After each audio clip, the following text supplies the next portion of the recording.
Hey, welcome back everyone with some more Spyro Enter the Dragonfly for the PlayStation 2. And now it's on to Luau Island.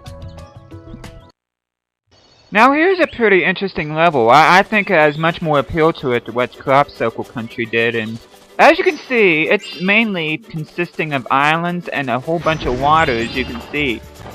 Just gotta get this treasure around this island here on these steps.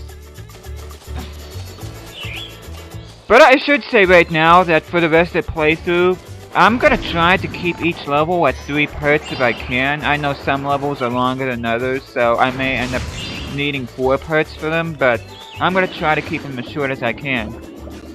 Oh, and these scuba ripdocs can be a pain in the neck too. They can get a cheap shot off on you if you're not careful dealing with them. What I usually like to do against them is swim on the surface of the water and then dive down and hit them. That way they won't suspect anything. One thing I should say about Luau Island is that there's a lot of treasure scattered underwater, and it would be one thing if there's like treasure chests and bottles, as you can see, but there's a lot of this loose treasure, like all these loose gems running around, so it's not hard to overlook any, and that's my big issue with this level. I like the level design here, and I like the setting of this tropical island, but this is one of those levels in which if you don't check every single nook and cranny, then you're going to be doing quite a bit of backtracking, and it's something I'm not really looking forward to do. Hopefully I find everything in the first shot of each of these areas on here, but I'm going to try my best at it. What I should have done was look at a prior playthrough and take down how many gems are in each level, but I decided not to do that. Which I probably should, but too late for that now. But yeah, this level can be a real pain in the neck when it comes to that. I don't know why, but this level puts me in mind an awful lot of like the Beach Ball Galaxy on Super Mario Galaxy. I'm not quite sure why. I'm not sure if it's just the setting and that, and I know there's very few similarities between this level and that one, right off the top of my head and that, but it just puts me in mind of that. This is like this game's version of Beach Ball Galaxy. Oh, maybe it's just me. Hopefully I got the rest of the treasure. I'm just taking a quick look here.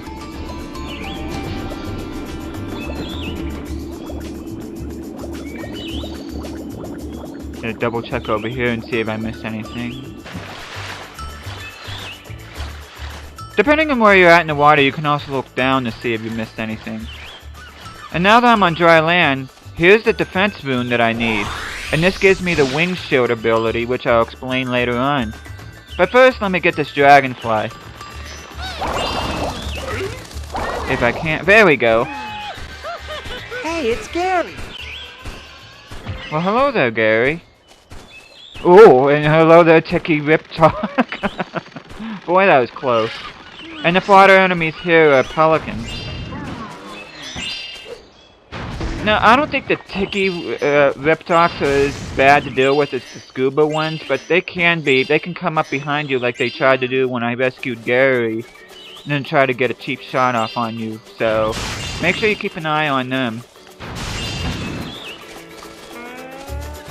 Unlike underwater, make sure that whenever you're on land, look at every nook and cranny, else it would have been easy to miss that yellow gem right there. Get this pelican here. Tiki Riptalk, finally get rid of you. Oh, no. I love the death animation there. Kind of put me in mind of the NPCs on Idle Springs from Spyro 2 Ripto's Rage. And here's this goofy tall green Riptalk, which I gotta say, it would be really hard to get damage done by one of those things. You know, if you get hit by one of those tall green Riptalks, then I have to feel bad for you.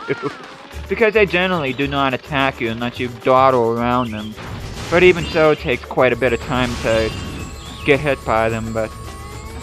As you can see, there's a button right here. All you need to do is just charge it and it opens up this gate here.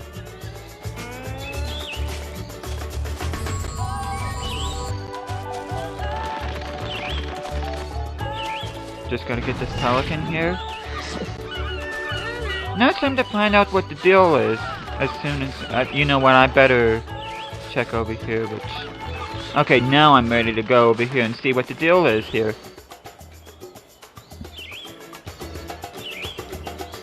Thank you so much, Spyro. I just couldn't have handled being eaten for dinner. No problem. I'll keep a nose out for your friends. I think I can smell them roasting off in the distance. Just kidding. Spyro, I don't think it's a good time to be making a joke about that, dude. But anyway, as soon as you get free him, it's time to go back there, which... My god, Spyro, you have a bad sense of humor.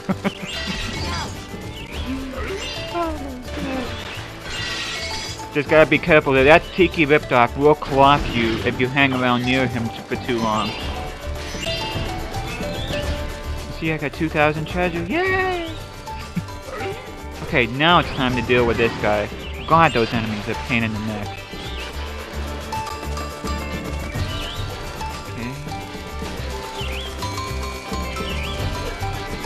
Gotta deal with this guy.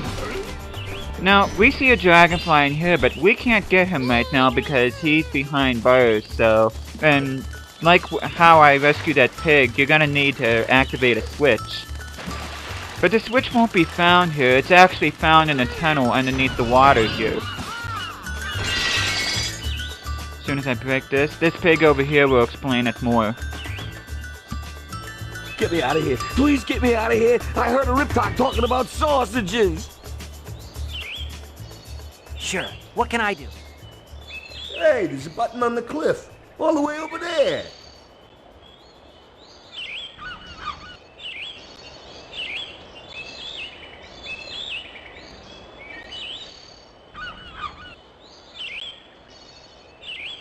I think there might be an underwater cave somewhere around here.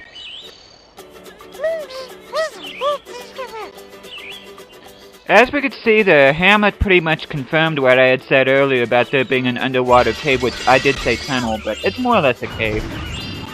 But just get the rest of this treasure up here, and then we're gonna be going down underwater. But as we go down underwater, we gotta deal with some more of these irritating scuba Riptops, which... Gotta be real careful here.